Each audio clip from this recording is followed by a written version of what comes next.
कैसे हैं आप सभी लोग। आप सभी का स्वागत है अपने YouTube channel learn with focus पर। हम लोग क्लास 12 की फिजिक्स पढ़ रहे थे, जिसमें हमारा चैप्टर चल रहा है वैद्युत आवेश तथा उसके द्वारा बनाया गया क्षेत्र। कल हम लोगों ने उसमें देख लिया था कि जो है वैद्युत द्विध्रुव के कारण अक्षीय अवस्था में उसके एक्सियल पोजीशन पर किसी भी बिंदु पर वैद्युत क्षेत्र की तीव्रता निकालते थे, और वो हमारी कितनी आई थी, = 1/4πε0 के इंटू 2p/r³। तो हमने यहाँ पे देख लिया था। आज हम लोग देखेंगे कि कोई भी वैद्युत द्विध्रुव हो और वो अगर मान लो वायु में रखा हो तो उसका परावैद्युतांक के बराबर 1 हो जाएगा। ये इतनी चीजें आपको पहले से ही पता है। तो हमने कह दिया कि एक वैद्युत द्विध्रुव है और इस वैद्युत द्विध्रुव का अगर नाम हम कुछ भी दे दें, अगर नाम PQ दे दें, हम कह सकते हैं तो एक वैद्युत द्विध्रुव PQ किसी भी बिंदु पर रखिए, AB रख दीजिए आप। AB वायु में स्थित है, इसलिए K बराबर आपका 1 हो जाएगा। और आपको पता है वैद्युत द्विध्रुव में क्या होते हैं, विपरीत आवेश होते हैं, परिमाण में किंतु क्या होते हैं, समान होते हैं जब अल्प दूरी पर स्थित हो। और इनके बीच की दूरी को गणितीय संक्रियाओं को आसान बनाने के लिए हम कितना ले लेते हैं, 2l ले लेते हैं। आपने कहा इसकी किस पोजीशन पे, इसके लंबवर्धक, इसकी बीच की दूरी कितना, यहाँ से अगर ये l हो जाएगा, ये भी कितना होगा, l होगा। अब आपको पता है इसके लंब अर्धक से ये कौन सी स्थिति होगी, निरक्षीय। ये कौन सी है, अक्षीय। तो इसके इस पॉइंट से हमने कहा कि यहाँ पे कोई एक बिंदु है। कौन सा बिंदु है, हमने कहा ये बिंदु P है। कौन सा बिंदु है, P। इस बिंदु P पर आपको वैद्युत क्षेत्र की तीव्रता को निकालनी है। तो जब आपको इस बिंदु पर वैद्युत क्षेत्र की तीव्रता निकालना चालू करेंगे तो आपको पता है इस बिंदु से अगर हम इसकी दूरी ये मान लें r है, कितनी है, r। तो अगर हम इसका त्रिभुज का रचना करें तो आपको पता है कि आपको अगर कोई पूछ ले कि ये वाली डिस्टेंस निकालो, तो आप ये डिस्टेंस आप तुरंत निकाल सकते हैं। मैं थोड़ा सा गंदा हुआ जा रहा है, लेकिन आप लोग काम चला लीजिएगा। तो आप तुरंत कहेंगे ये पॉइंट कौन सा है, P। इसी P पे निकालना है, हमने बना लिया। ध्यान देना कि अगर आपसे पूछे कोई ये वाली डिस्टेंस कितनी होगी तो आप कहेंगे ये L है, ये R है, 90 डिग्री का कोण है, इसलिए कितना हो जाएगा, √में L² प्लस का R², √ में। तो रूट को पावर में आप 1/2 भी लिखते हैं, क्योंकि आपको ये √ में ही आएगा, L² प्लस R²। तो आप इसको इस तरीके से भी लिख लेते हैं, जो आपने पहले से पढ़ रखा है। तो L² प्लस R² की पावर 1/2। इधर वाली भी वही होगा, L है R है, तो सेम कहानी, L² प्लस R²। ये किससे हम लोग दूरी निकाल रहे हैं, की पावर हाफ। -Q से P, बिंदु P की दूरी, प्लस Q से बिंदु P की दूरी क्यों निकाल रहे हैं, क्योंकि हमको पता है कि हम बिंदु आवेश के कारण वैद्युत क्षेत्र की तीव्रता को निकालना हमको आता है पॉइंट चार्ज के लिए। तो हम यहाँ भी पॉइंट चार्ज के लिए निकालना चाहें तो हम कह सकते थे कि हमारे वैद्युत द्विध्रुव, हम कह सकते थे कि द्विध्रुव जो वायु में स्थित है, तो K बराबर 1 हो जाएगा। इसके लंबवर्धक दूरी, इसके लंब डाला है ना, इसके अर्धक पे हमने क्या डाला है, लंब डाला है। लंब अर्धक से R दूरी पर, लंब अर्धक से R दूरी पर स्थित बिंदु P, जो कैसा है, निरक्षीय अवस्था में। कैसा है, निरक्षीय अवस्था ना। बिंदु P पर वैद्युत क्षेत्र की तीव्रता ज्ञात करनी है। तो आप लोग क्या करते हैं, आप कहेंगे -Q से P की दूरी और एक बार +Q से P की दूरी। तो +Q के कारण अगर आप कह दीजिए तीव्रता E1 होगी, माइनस के कारण क्या होगी, E2 होगी। तो आप बताओ प्लस के कारण तीव्रता इसकी डायरेक्शन में, इसके एक्सियल पोजीशन पे कहाँ होगी, बाहर की ओर होगी। ये आपको पता है, देख के कह देंगे। तो ये आप कह देंगे E1 कहाँ की ओर होगा, बाहर की ओर होगा। गुड। और अगर इसके कारण तीव्रता E2 है तो इसकी दिशा कहाँ की ओर होगी, तो आप कहेंगे इसकी दिशा जी अंदर की ओर होगी। माइनस के कारण कहाँ की ओर होती है, तो आपका E2 अंदर की ओर। अब ये चीज तो हमको समझ में आती है। अब चूंकि आपको पता है E1 और E2 कौन सी राशियां हैं, सदिश राशियां हैं, तो हम उनके लिए बाद में बात करते हैं। तो E1 कितनी होगी, तो हम कहेंगे +Q आवेश के कारण, +Q आवेश के कारण, +Q आवेश के कारण, +Q आवेश के कारण, +Q आवेश के कारण E1 कितना होगा, वैद्युत क्षेत्र की तीव्रता E1, तो आप कहेंगे 1/4πε0 के की value 1 into Q upon R square होता है। तो आप कहेंगे क्यू अपान आर स्क्वायर मतलब दूरी का स्क्वायर, तो इनके बीच की दूरी तो ये है। अब इसका स्क्वायर करोगे तो मैं एक लाइन को छोड़ के लिख देता हूँ, आप इसका स्क्वायर करेंगे, या ये अंडर रूट में था, आपको पता है जब स्क्वायर करते हो तो अंडर रूट क्या होता है, हट जाता है। तो यहाँ पे आप डायरेक्ट लिख लेंगे R square plus L square, ये हो गया पहला। अब दूसरी लाइन माइनस क्यू आवेश के कारण, माइनस क्यू आवेश के कारण आप E2 जब निकालना चालू करेंगे तब चूंकि दोनों के बीच की दूरी सेम है, परिमाण वही रखे जाएंगे, तो इसका भी आप लिख लेंगे वही 1/4πε0 into Q upon R square plus L square equation. अब बात आती है कि हम इनको जोड़े कैसे, क्योंकि आपको पता है कि सदिश राशियों को जोड़ने के लिए दिशाएं हमको ध्यान देनी पड़ती हैं। एक दिशा में होते हैं तो जोड़ लेते हैं, विपरीत में होते हैं तो घटा लेते हैं। तो यहाँ पे तो ना तो एक दिशा में है ना तो विपरीत दिशा में, तो हमको क्या करना पड़ेगा, तो हमने क्लास 11th में सदिश राशियों में पढ़ा था कि हम उनके वेक्टर कंपोनेंट करते हैं या समांतर चतुर्भुज के नियम से जोड़ते हैं। तो हम यहाँ पे इनका कौन सा कराएंगे, वेक्टर कंपोनेंट कराएंगे। तो जब हम सदिश घटक कराएंगे वेक्टर कंपोनेंट में हम क्या करते हैं, उनको एक ही डायरेक्शन में मोड़ते हैं। तो हमने क्या किया, यहाँ पे इसको ऐसे किया। अब देखो अगर ये कोण यहाँ त्रिभुज में थीटा हो तो आपको पता है ये दोनों भुजाएं आपस में बराबर है, तो ये कितनी हो जाएगी, थीटा। क्यों, क्योंकि अगर दोनों भुजाएं बराबर हैं तो सम्मुख भुजाओं के कोण भी कैसे होंगे, बराबर होंगे। बराबर भुजाओं के सम्मुख कोण कैसे होते हैं, बराबर होते हैं। अगर ये थीटा है तो आपको पता है ये हमने एक रेखा खींची, इसके पैरेलल ये खींच रहे हैं, तो दोनों ये चूंकि दोनों आपस में पैरेलल होंगी तो ये भी कितना होगा, थीटा होगा। और ये देखो अल्टरनेट एंगल से जेड बना रहा है, ये थीटा, तो ये भी अल्टरनेट एंगल से थीटा। अब जब थीटा हो गए तो हम E1 को दो दिशाओं में बांट सकते थे। एक कैसा ले जाते, हमने कहा है एक ऐसे लंबवत ले जाते। देखो ये थोड़ा सा ढंग से नहीं बन रहा है, आप एक कहेंगे ये, हम ऐसे कर सकते थे कि E1 को एक बार लंबवत ले जाते। आप जब एंगल के विपरीत 90 डिग्री की ओर ले जाएंगे, जो एंगल के कोण की दिशा में जब मोड़ेंगे तो cos थीटा से मल्टीप्लाई कराएंगे, और कोण के विपरीत मोड़ेंगे तो sin थीटा। वेक्टर वियोजन में आपने पढ़ा होगा sin थीटा निकालते हो, cos थीटा निकालते हो, बहुत आसान है उसको कराने। ये याद कर लीजिएगा केवल कि अगर हम एंगल के विपरीत ले जाएंगे तो sin थीटा से, और एंगल के डायरेक्शन में कोण की दिशा में मोड़ेंगे तो cos से मल्टीप्लाई। तो एंगल के विपरीत ले जाओ तो E1 sin थीटा, और अब इसकी दिशा में ले जाओगे तो आप कहोगे E1 cos थीटा।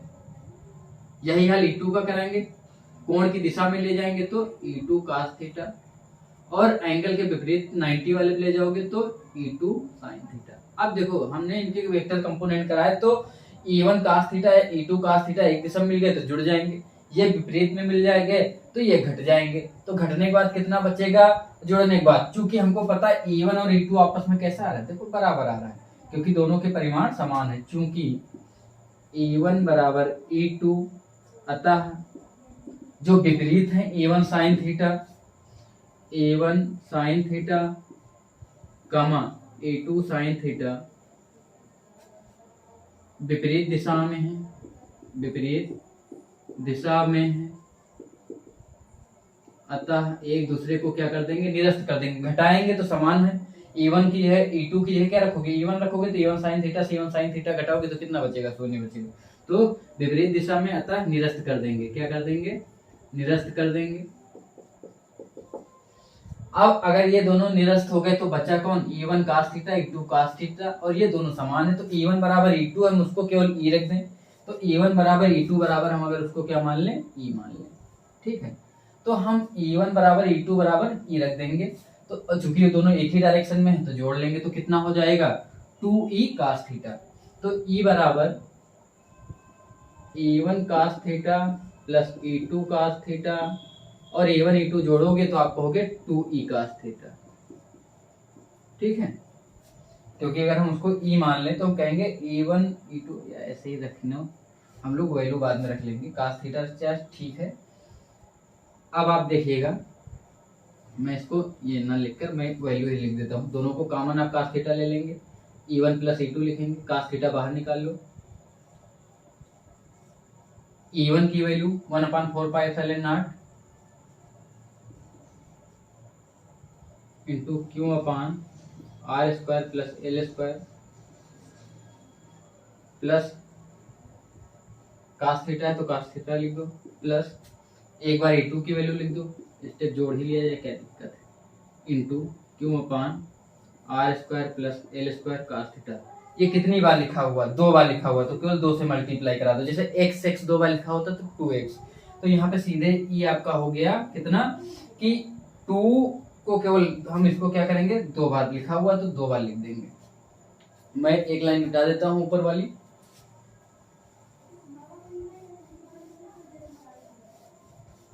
या इसको दूसरे तरीके से करोगे, दोनों कॉमन लोगे तो 1 + 1 हो जाएगा, तो 2 से सीधे मल्टीप्लाई, तो E बराबर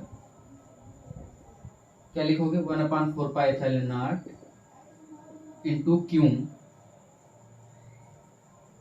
और Q हम चूंकि 2 बार लिख रहे हैं तो हम 2 को इधर लिख दें या बीच में कहीं मैनेज करा लें, r² plus L² into cos theta. ठीक है, अब चूंकि 2 बार लिखा हुआ था तो हमने 2 से मल्टीप्लाई करा लिया।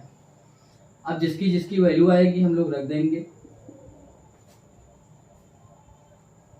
1/4, ये काट न देना, ठीक है, क्योंकि आपको 1/4πε0 की वैल्यू पता है, तो 2Q/r² plus L²। cos theta की आप वैल्यू यहाँ ढूंढिए, तो आप देखेंगे cos थीटा ये है, और cos थीटा देखोगे तो क्या हो जाएगा, चूंकि cos थीटा आपको पता है आधार बटे कण होता है, तो आप कहेंगे आधार जी कितना है, तो आपका आधार L है, और कण कितना है, तो आप कहेंगे कण तो ये L² प्लस R²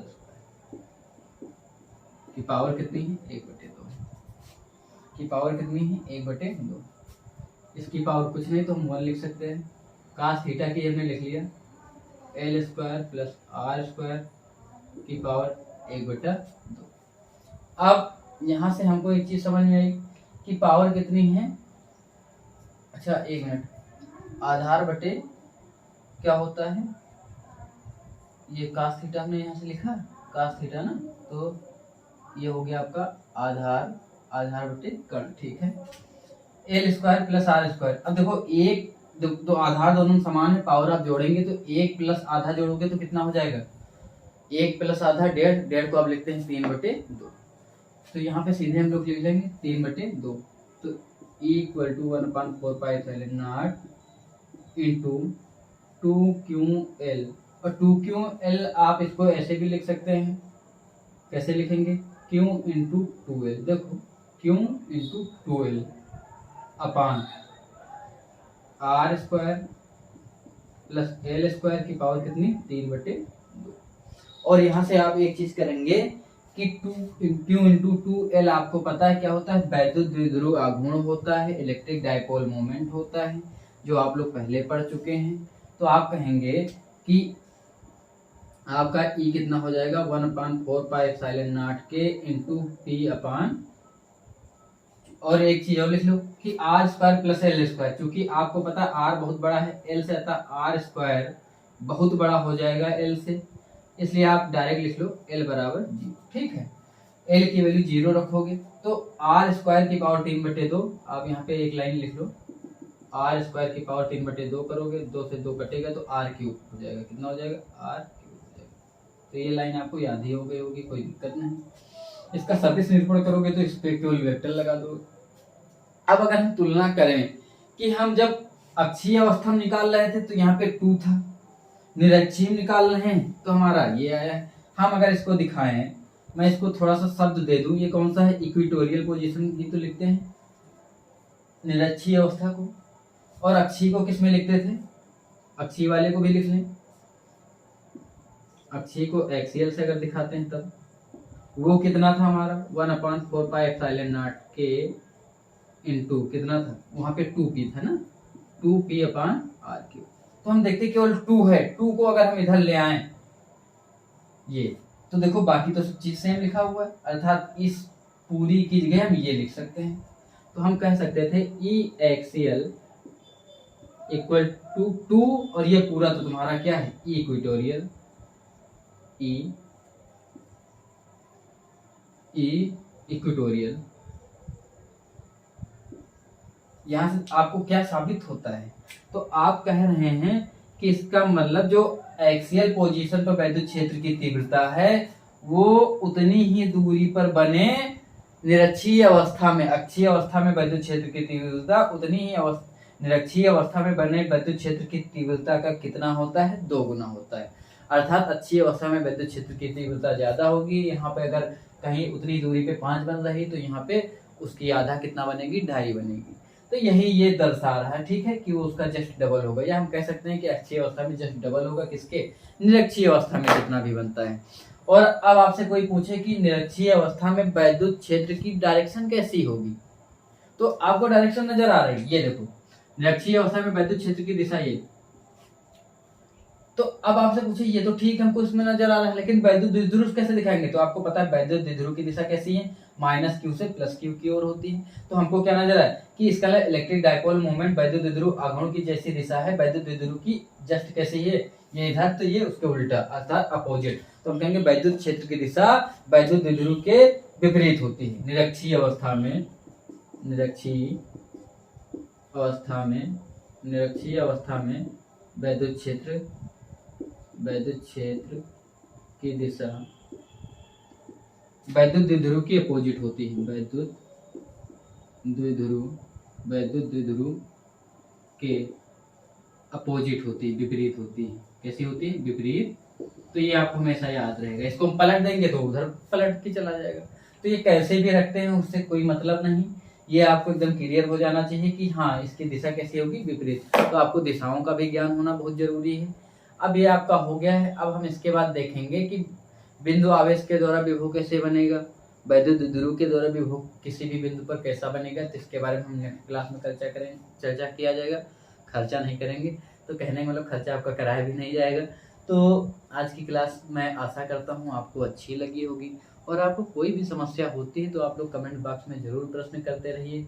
मैं देख रहा हूँ कि अभी बच्चों का पढ़ने में मन नहीं लग रहा है, हो सकता है एक ऐसा समय आएगा कि यही क्लासें लोग देखना चालू करेंगे, क्योंकि YouTube पे अच्छे अच्छे टीचर्स हैं जो बहुत अच्छा पढ़ाते हैं। तो मैं ये मान के चलता हूँ कि हर बच्चों का स्वाद अलग अलग होता है, पता नहीं किसको किसका व्यंजन कैसा पसंद आता है। हो सकता है कुछ बच्चे ऐसे भी होंगे जो मेरी भी शैली को पसंद करेंगे और आने वाले समय में वो देखेंगे। तो समय के साथ चलते रहना, और उतार चढ़ाव तो आता ही रहेगा। चलिए, आप सभी को उज्जवल भविष्य की शुभकामनाओं के साथ शुभ रात्रि।